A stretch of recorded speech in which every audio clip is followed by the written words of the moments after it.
Come and get it. Come get your secrets of the universe for free. Today I'm telling you all about, or what I found out when I connected a little bit with the constellation Scorpio. So, share this with a Scorpio. Lots of people walking around right now with scorpion tattoos, zodiac pride. Um, Scorpions are cool. Scorpions are tough with that armor and those claws and that tail with the stinger and the venom. We gotta admit, Scorpion's a unique little predator. There's art in the little critters' design. They sleep under dirt and sand. They crawl low with that tail raised up. So there's a lot of above and below symbolism. I don't know if you realize that, but yeah. What other animal can symbolize that? Almost the giraffe, I guess, maybe, almost, but not like the scorpion. One moment, please.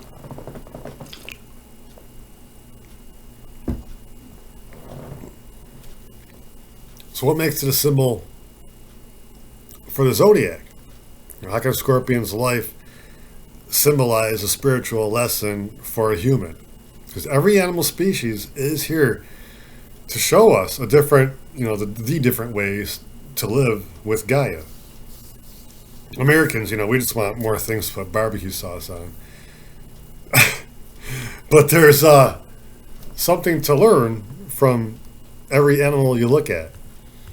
In case this is your first time hearing me talk about constellations, I'll go through this again. So astrology books will tell you all about the energies and how important the placements can be for a constellation, but how? Right? How does a constellation even ever get its meaning in the first place? Okay, well, one moment. By reaching out with myself, excuse me, not telescopes, by reaching out and using the same ability every human being has now, whether you use it or not, I've rediscovered some of the truths your ancestors had about the constellations. Ancient people weren't nearly as dumb as your elementary school teachers needed you to believe. They tried to tell me my ancestors were so simple. They made up Zeus to explain scary thunder. And even as a child, I could feel the disrespect. I honest to God. I have the truth about Zeus now, and I'll be sharing it for free very soon. But your ancestors knew better. They knew the truth, and they used the truth to make their lives better. One moment.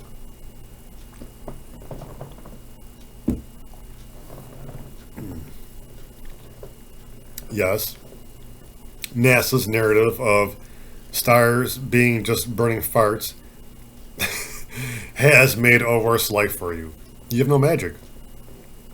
Before recorded history, our ancestors once looked up to the night sky and reached out with their hearts, not just their physical eyes, and received the data the stars are perpetually radiating. They received meaning. They sat in deep meditation and allowed themselves to receive the history of the star groups until they had the wisdom. Okay, so every constellation is assigned an earthly symbol. I found that each symbol is a hint describing the most spiritually advanced beings that populate those stars. You can keep begging the government to tell you what you want to hear. I went around the problem and got the story myself.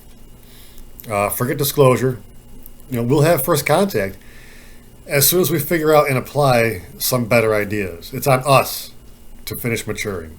They're not coming down just to talk to dullars that won't understand them. We gotta wise up a little bit more. They cannot save us. It's not allowed. Part of our mission is saving ourselves, guys. So, astronomers owe you an apology and a complete refund. Stars are not burning gas. This is the kind of crap that ensures you do not live a life of magic. Walking around with bullshit information like that. They get away with telling us that because you're never going to have enough hydrogen to disprove it collapses on itself in space and ignites by itself just by collecting, and then the magnetics and all that other stuff. No one's recreating their story. You had nothing better. Okay, their story has an ending, a clean ending. So you accepted it and got gold star on your paper from teacher. When you asked teacher what a star is made of, they needed an answer that was equally acceptable as it is disappointing. Okay, it is. This story is disappointing. When you asked teacher what a star is made of, you did not get a science-based answer. You got a psychological answer, crowd control. The answer made everyone sit down, shut up, and fold your little hands. Very convenient answer for an unequipped teacher that did nothing for you. Star matter is star matter. Okay? It's uncontained energy that is not on Earth, except in your heart and maybe, the Earth's core. This is the alchemical fire. Okay? Heavy elements are not dependent on supernova. Every planet decides its chemical composition through its own fiery heart.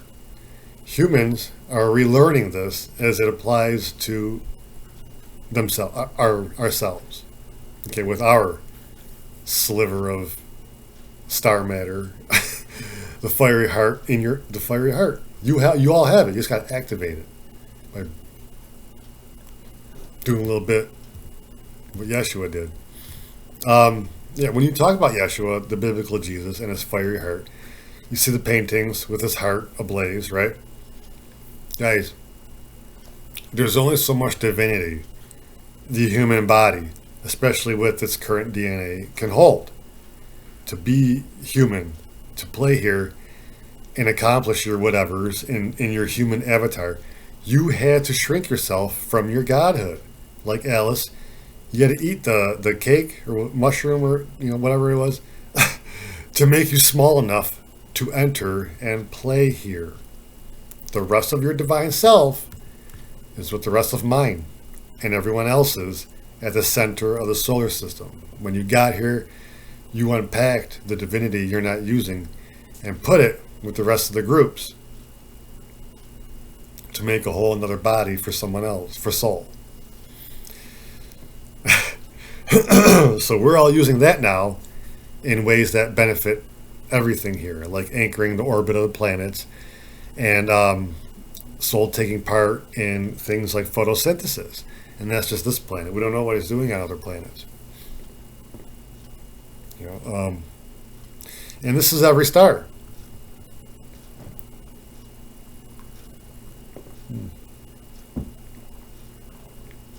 Every star is a place where divinity shrank itself to play as something else. Every star's purpose is to provide, to fulfill a bunch of roles for the planets that orbit it. Because the purpose of every planet is to display life in its own way. And this is every planet. This is going to sound mean, but NASA's apparently too smart to decide what a planet is. Ego loves to overcomplicate things when no one asks. Astrology always had a definition for planet, and it's functional. Useful, okay? A planet alters the energy coming at us from outside the solar system. We receive different energies on Earth. We will experience certain events because certain emotions are getting stirred up in us humans from these energies. It's not that we're victims, but we are subject to these cosmic energies that can push us. They do push us emotionally. Emotion, energetic motion. I've said it before, millionaires don't have time for astrology. Always hustling. Billionaires, royalty, and our shadow government know how to use every eclipse, against us. So they've been using your ignorance of the incoming energies to stay on top of you while you toil for them all day. This is true. They know when the energies won't support a revolution and they can impose something stupid.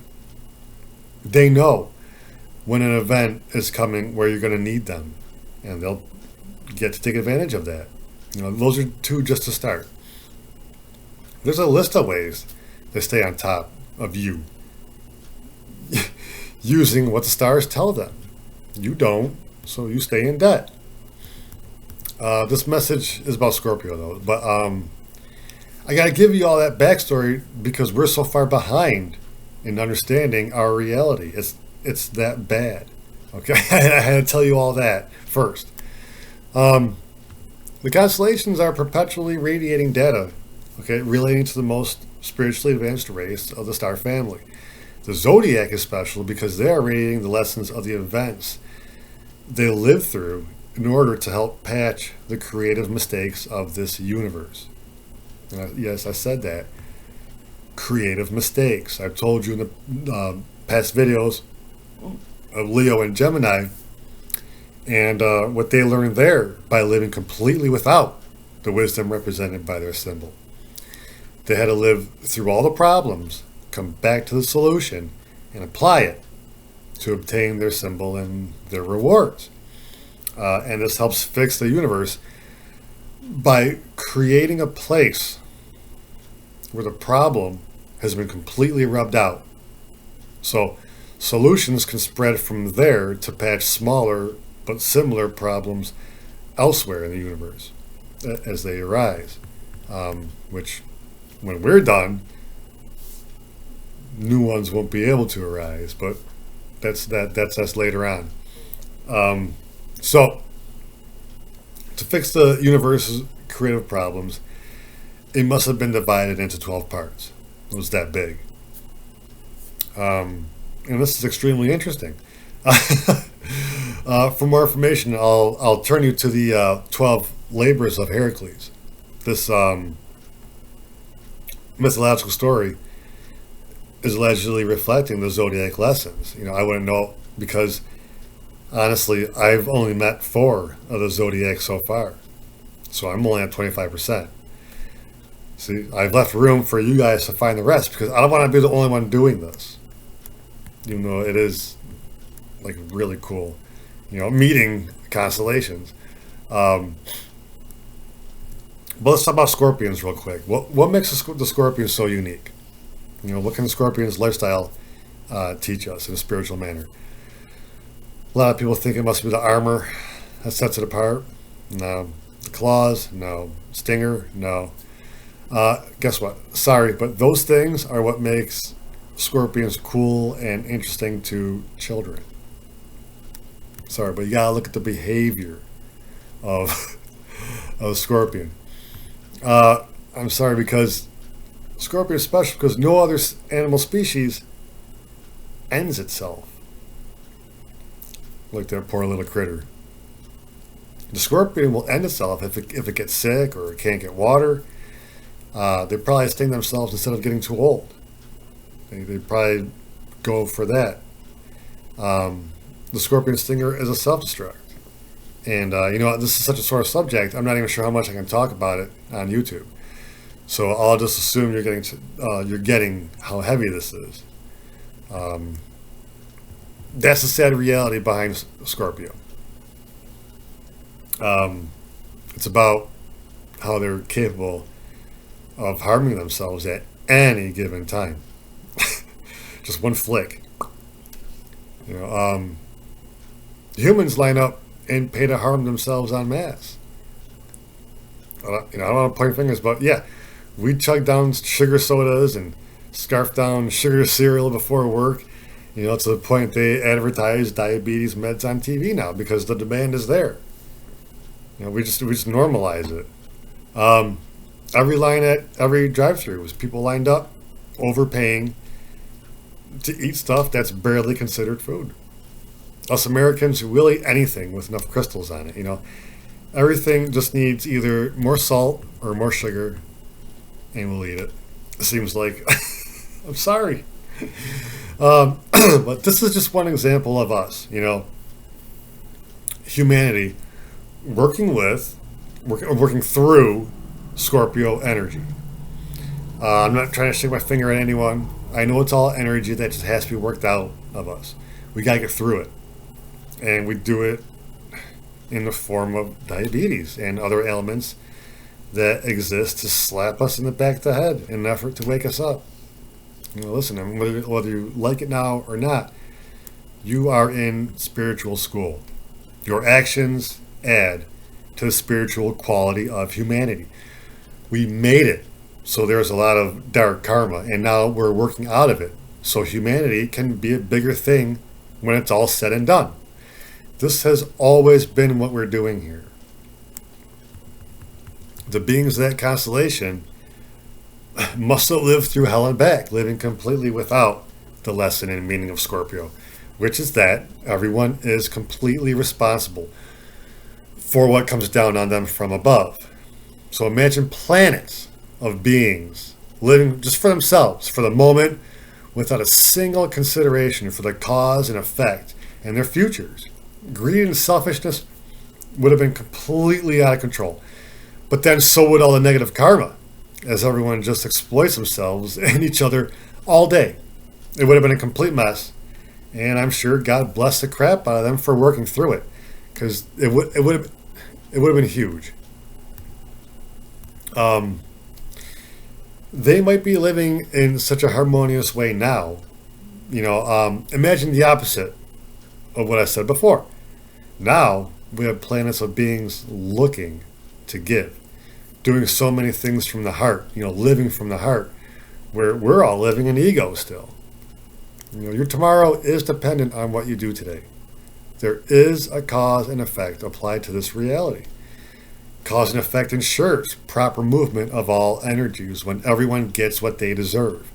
This is a universal law. The universe collapses without this functioning properly. You have no idea. You have no idea what anyone else deserves. Okay? So don't go out there judging and thinking, oh, this guy don't. No. Just focus on yourself, okay, and earning your better tomorrows. Your magnetism is what decides what happens to you tomorrow. You got to change your inner magnetism and clear out the dark karma that blocks you from being seen as bright enough to receive better days. This is why there's an entire industry of self-empowerment and self-help. This isn't something therapy or a pill pusher would tell you, but you are responsible for yourself.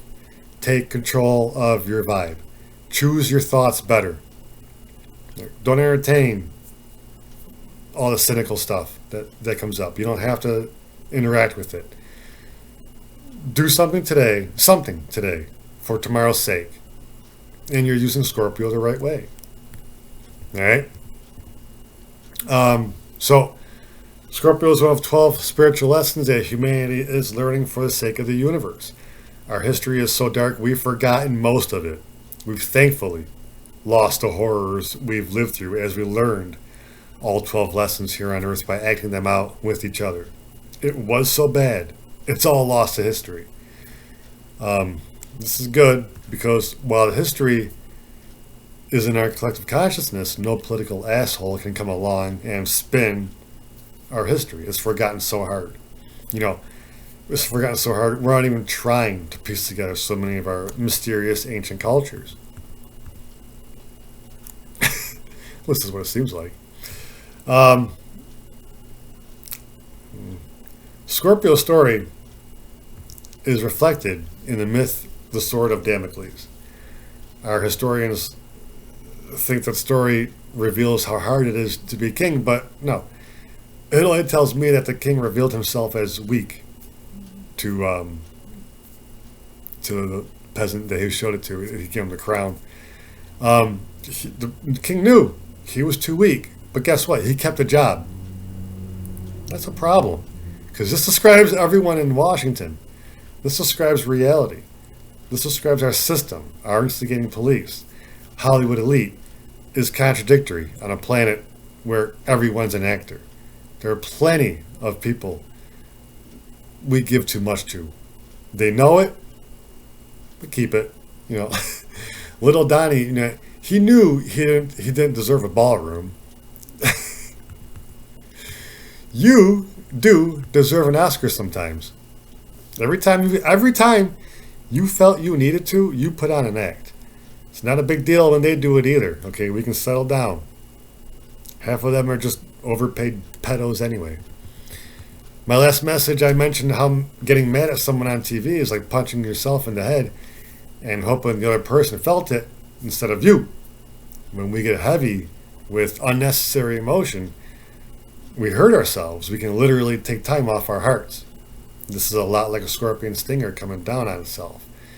What other animal hurts itself like this? Scorpio says even though you don't see what's coming down from above, Source is above you and in front of you. And you're here to learn how to control it from where you are. It's been very frustrating, but we're almost done. Okay? When you do, you can literally, consciously choose what type of tomorrows you will experience. We have plenty of methods of manifestation, but when we take control of things together, we can finally make this place, Earth, as fun as it's supposed to be, for once. We can literally make this place such a high vibration that the air, the vibe here, will feel better than any drug you've ever had. It won't wear off. Just a throbbing, energizing human existence. Sorry, not sorry, but it is our negativity that's been calling in these bad times for ourselves this entire time. We love to blame. We give our politicians all the power, then get upset when those brilliant public servants immediately fumble it all. We blame Democrats or Republicans, whatever. We blame other cities because my team can't win enough. We blame other countries for our problems when you don't know a single person over there. But the news stories were produced so well, so I guess you have to go clapping along. You're not a victim. No one is. Your ego will convince you you're a victim so long as it thinks there is value in seeming that way. But it's your heart's magnetism that's bringing you your tomorrows. You're having bad days because you're not controlling this, your Scorpio energy of cause and effect. You're standing there radiating victim energy. Guess what? Predators are going to come. You got to sit and wonder what things you're doing that could be blocking you from having better days. This is also, cause and effect. Law of attraction. Sorry. You're doing something to attract, the wrong people to date or whatever it is. I'm still guilty of a few things too. I'm working on a few things too, guys. But you're with me. If you're feeling friction with your life, you need to sit and have a talk with yourself. Even if it's in increments, we got to take control of our lives. Scorpio is a tough lesson. There's a wrong way to live, and we've been doing it longer than we can remember. Humanity. We've burned the energy, though. It ran out a few years ago. Otherwise, I would not be able to present these messages, guys. That's just how it is. Okay, I wouldn't have this. We just have to start living like we are the better beings we survived through hell and back to become. Because it happened. You don't have to dump your bank account into a charity now. Just think. If there's anything you can do today that might call in a better tomorrow for yourself. Is there someone you should message? Is there a topic you should be researching for yourself? Do you need a mental health day tomorrow? Plan to call in. So, maybe we gotta go easy on ourselves tomorrow. Maybe that's it. But that's Scorpio. I'm trying to make shorter videos. So to sum it up, Scorpio's lesson is that through simple cause and effect, like karma, everyone is responsible for the quality of the days they experience. Do something today to feed your tomorrow, no matter how small. Your tomorrow's coming, right? Why not pave the way for something better? Because if you lay down a red carpet, you're not going to get bum days walking towards you much longer. Days stinking like hot piss don't belong on a red carpet if you keep throwing it down. So try and lay that down every night by the time, nighttime comes. All right, I think that's good. Pretty empowering, right? This is why they lied to you. Next time, I have a really cool story for you guys. I bumped into a non-zodiac constellation, trying to give someone a bit of a psychic reading. and I stumbled upon the meaning of Cygnus. It's a constellation with a lot of mythology surrounding it. But I'll clear it all up next time. This was Oilano Opens Up, episode 14. Click the like if you did. Subscribe for more of these stories because I still have plenty more before I tell you the biggest secret of all time. I'm not kidding about this. I wasn't allowed to do this 2 years ago. I'm serious. But please share me with a Scorpio while I get the next one ready. All right. Thank you for listening. Much love and goodbye.